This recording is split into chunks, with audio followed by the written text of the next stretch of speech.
Halo sobat, jumpa lagi melanjutkan kisah Nogo Sosro dan Sapu Intem untuk sobat semua. Pada kesempatan ini kita mengambil episode Menanti dalam Gua Tersembunyi. Selamat menikmati, salam budaya.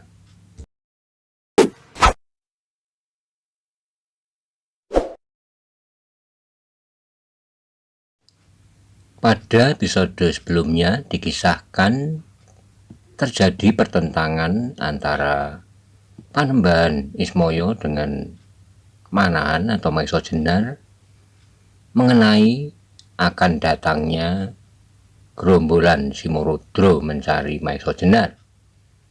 Maiso Jenar berkeinginan untuk menghadapinya sendiri, tetapi Panembahan Ismoyo menyoyogiakan agar Maiso Jenar bersembunyi saja dahulu di dalam gua. Bagaimana kisah selanjutnya? Simak bersama-sama.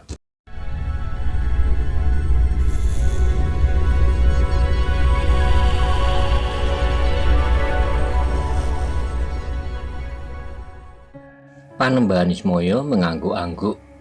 Katanya, "Anggir, memang seorang jantan tiada taranya, yang tidak sisip dengan gelar yang anak mas miliki, Ronggo Tohjoyo.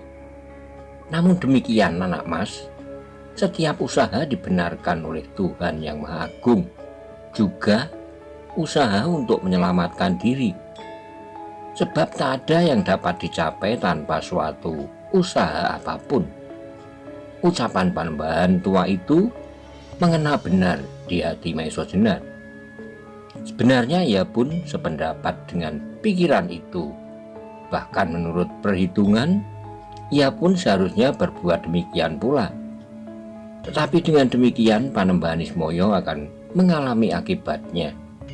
Tidak-tidaknya, bukit kecil yang telah dipeliharanya dengan baik itu akan dibongkar oleh rombongan Gunung Tidar yang akan mencarinya. "Panembahan," jawab Maiso Jenar, "pendapat Bopo adalah benar sama sekali. Tetapi aku tidak mau menyulitkan Panembahan karena kehadiranku di sini.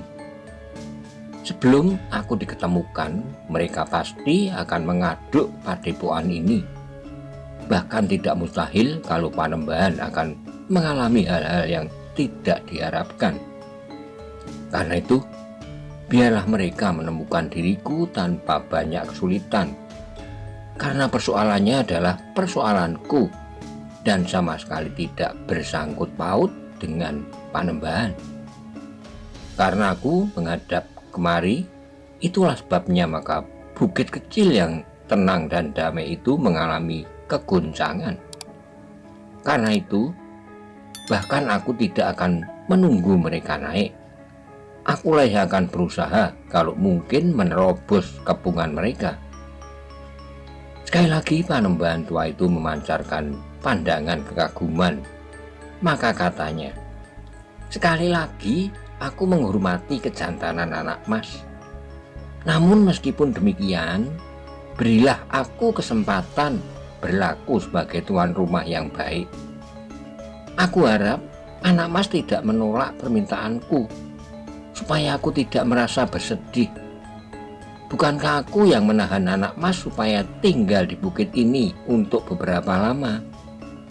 Nah, kalau demikian, aku akan menunjukkan sebuah jalan. Sebab menurut pendapatku, setelah aku mendengar keterangan dari anak mas malam tadi, sulitlah untuk menerobos kepungan mereka. Meskipun aku tahu benar maksud anak mas, bahwa dengan demikian orang-orang itu tidak lagi akan mendaki bukit ini. Dan anak mas telah mengatakan pula bahwa mereka tidak akan tergesa-gesa bertindak."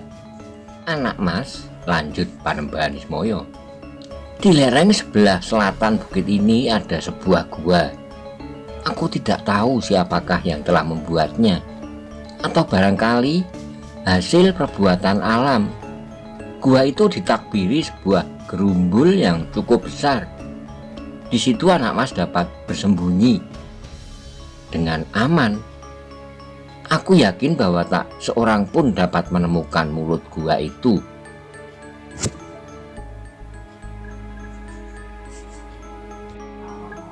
Mendengar keterangan Panembahan Ismoyo, Maiso Jenar menjadi terharu. Rupa-rupanya ia akan mempertanggungjawabkan segala sesuatu mengenai dirinya.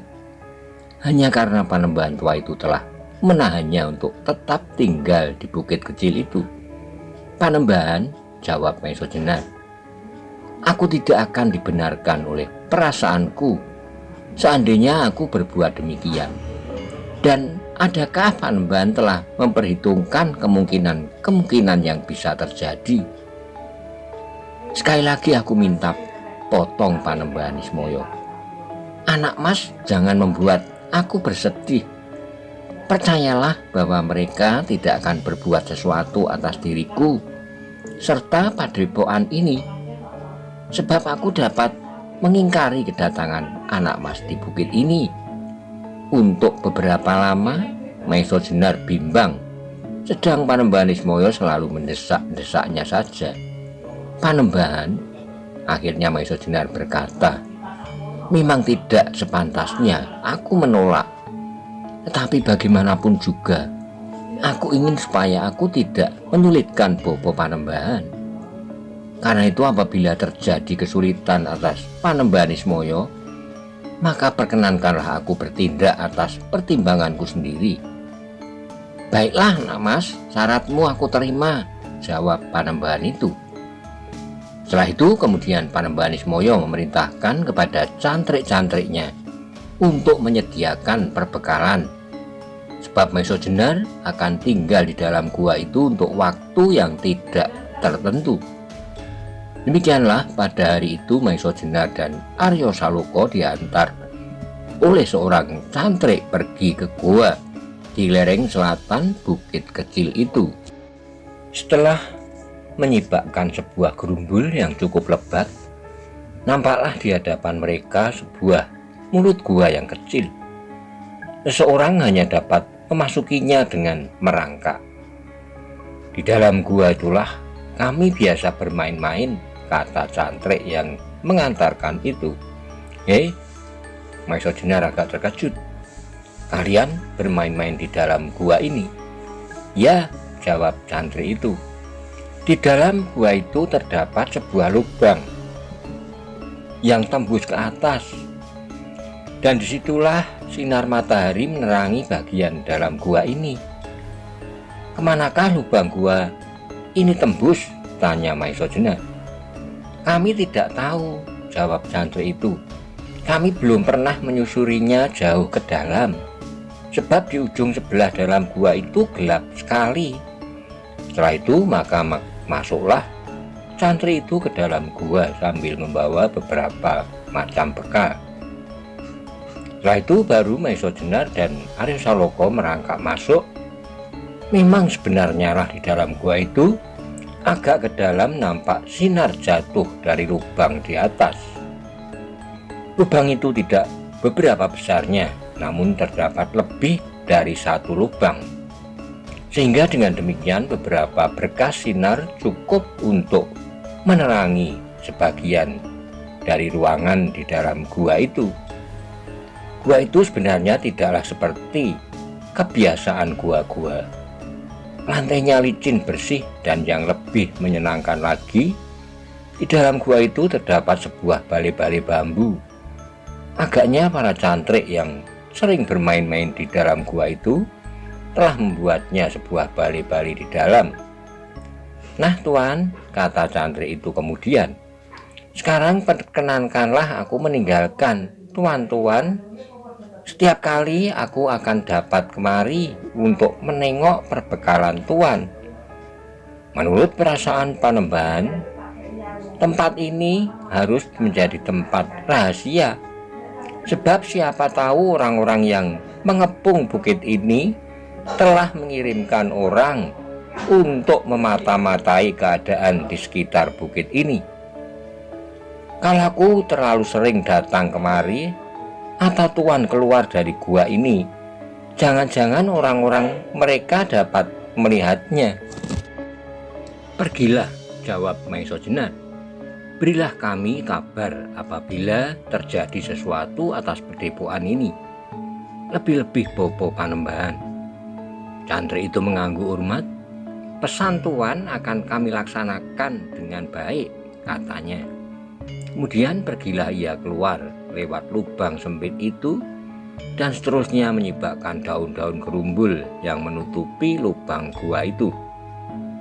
Untuk beberapa saat Maisojenar dan Aryo Saloko mengamat-amati dinding gua itu, dan kemudian mereka menemukan suatu ruangan yang agak lebar dengan lubang-lubang pula di atasnya.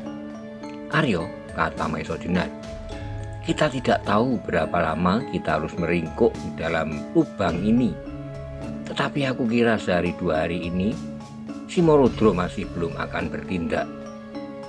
Karena itu kita mempunyai cukup waktu untuk menyusur gua ini sebelum kita mendapat kabar dari Cantrik tadi. Aryo Saloko adalah seorang anak yang ingin mengetahui segalanya. Karena itu segera ia menjawab, Paman, tidakkah kita mencoba melihat setiap segi gua ini? Marilah, jawab Maisojenar. Maka segera dengan hati-hati mereka mulai memasuki ke bagian yang lebih dalam lagi. Di beberapa bagian lubang-lubang yang menembus ke atas masih saja terdapat. Dan sepanjang bagian yang masih mendapat penerangan itu, ternyata terdapat bekas-bekas tempat bermain para cantrik. Di situ terdapat pula alat-alat memasak dan beberapa perlengkapan lain. Tetapi ketika kemudian mereka sampai ke bagian yang lebih gelap, hilanglah semua bekas-bekas yang menunjukkan bahwa tempat itu pernah didatangi oleh para cantrik. Perlahan-lahan Maisojenar dan Aryo Saloko menyusuri lubang gua yang semakin lama menjadi semakin sempit dan gelap. Pada hari yang pertama mereka menghentikan pengamatan mereka sampai di situ. Tak ada yang istimewa di dalamnya, kecuali di beberapa tempat terdapat tetesan-tetesan air yang jernih. Agaknya para cantrik sering menampung air yang tetes itu pula untuk masak-memasak. Pada hari kedua, Maisojenar dan Aryo Saloko kembali menyusuri lubang gua itu jauh lebih ke dalam. Karena pandangan mereka yang sudah agak biasa di dalam gelap, maka meskipun remang-remang mereka dapat melihat di dalam gua itu. Namun yang nampak hanyalah bayangan batu-batu yang menjorok tak teratur. Ada yang runcing, ada yang seperti gerigi, dan ada yang halus licin seperti digosok. Juga pada hari kedua mereka tak mendapatkan apapun yang menarik perhatian. Dengan perasaan jemu mereka kembali ke ujung gua, di mana mereka menemukan cantrik yang mengantarkan mereka telah berada di situ. Ada sesuatu yang terjadi, tanya Maisojenar tak sabar. Cantrik itu menggeleng tenang. Tak ada, jawabnya. Lalu apakah yang dilakukan oleh orang-orang Laskar Gunung Tidar itu selama ini? Sambung Maisojenar. Menari dan menyanyi-nyanyi seperti orang gila, jawab cantrik itu. Mereka berbuat aneh-aneh. Kami tidak melihatnya dengan jelas. Tadi malam kami mencoba mengintip mereka, meskipun kami sama sekali tak berani mendekati.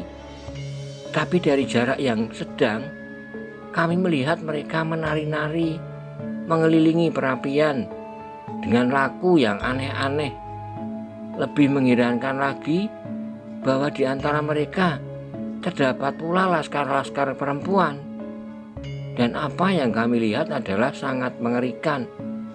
Kami hampir tak percaya pada mata kami.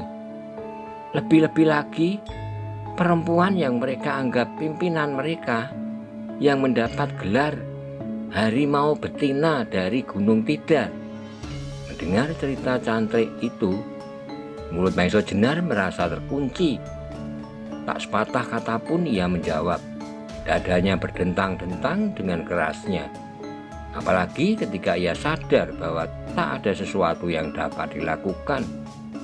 Dengan adanya Simorodro dari alas Lodoyo dan Bugel Kaliki, maka setiap usahanya pasti akan sia-sia. Karena itu untuk sementara ia terpaksa membiarkan segalanya terjadi sampai ia menemukan suatu cara untuk mengatasinya. Cantrik itu tidak lama tinggal di dalam gua. Segera setelah ia menambah bekal-bekal buat Maiso Jenar, ia minta diri. Dengan hati-hati sekali ia mengendaki keluar dan kemudian hilang di balik semak-semak di muka mulut gua. Cerita Cantrik itu menambah prihatin Maiso Jenar. Ia merasa seperti orang yang sama sekali tak berarti. Alangkah bodoh dan picik pengetahuan yang dimilikinya, sehingga ia terpaksa membiarkan kemaksiatan itu berlaku di hadapannya tanpa suatu daya apapun untuk mencegahnya. Karena kejemuannya pula, maka pada hari ketiga Maiso Jenar dan Aryo Saloka masih memasuki gua itu lebih dalam lagi. Batu-batu runcing bertebaran di sepanjang dindingnya. Ketika mereka sampai di bagian lebih dalam lagi, tiba-tiba langkah mereka terhenti. Lamat-lamat mereka mendengar gemerisik halus di sekitar tempat itu. Dengan ketajaman panca inderanya, Maiso Jenar mencoba untuk mengetahui sumber bunyi itu. Tapi sebentar kemudian bunyi itu telah lenyap. Namun meskipun demikian, Maiso Jenar dan Aryo Saloka menjadi bertambah berhati-hati. Apalagi saat kemudian bunyi itu terdengar lagi, agak lebih dekat. Sekarang jelas bagi Maiso Jenar bahwa bunyi itu bunyi langkah manusia. Karena itu ia menggamit Aryo dan dengan isyarat ia menyuruhnya untuk waspada. Tapi kemudian suara itu lenyap kembali. Kemudian Maiso Jenar dan Aryo Saloka pun tidak mau berkisar dari tempatnya. Mereka berdua perlahan sekali mendekat pada dinding gua. Untuk berapa lama mereka bertahan di situ. Mereka menunggu setiap kemungkinan yang dapat terjadi. Dan apa yang mereka tunggu-tunggu tiba-tiba muncullah. Di dalam gelap mereka melihat sesosok tubuh berjalan perlahan-lahan sekali dan sangat hati-hati. Tapi agaknya ia masih belum melihat Maiso Jenar dan Aryo Saloka yang berdiri melekat di dinding. Meskipun barangkali orang itu telah mendengar langkah mereka, sebab ternyata orang itu berjalan mendekati mereka. Tapi ketika jarak mereka tinggal beberapa langkah, agaknya orang itu dapat pula melihat Maiso Jenar dan Aryo Saloka. Cepat ia menghentikan langkahnya dan tiba-tiba ia meloncat dan berlari menjauh. Maiso Jenar dan Aryo Saloka menjadi curiga karena segera mereka menyusulnya. Namun orang itu berlari terus meskipun tidak begitu cepat karena gelap. Sedang Maiso Jenar dan Aryo Saloka tidak dapat berlari cepat. Karang-karang yang runcing berwujud lintang tak tertentu arah. Meskipun demikian, langkah Maiso Jenar setidak-tidaknya dapat menyamai langkah orang yang dikejarnya, sehingga jarak mereka tidak menjadi semakin jauh. Ketika orang itu sadar bahwa ia dikejar, maka ia pun mempercepat langkahnya. Belum demikian jauh, ia berusaha untuk melenyapkan dirinya masuk ke dalam sebuah lekuk. Tetapi ternyata bahwa lekuk itu hanya merupakan sebuah mulut saja dari cabang gua itu yang cukup dalam pula. Mula-mula Maiso Jenar agak ragu, tetapi karena keinginannya untuk mengetahui siapakah orang itu, maka segera ia mengejarnya di dalam cabang gua itu.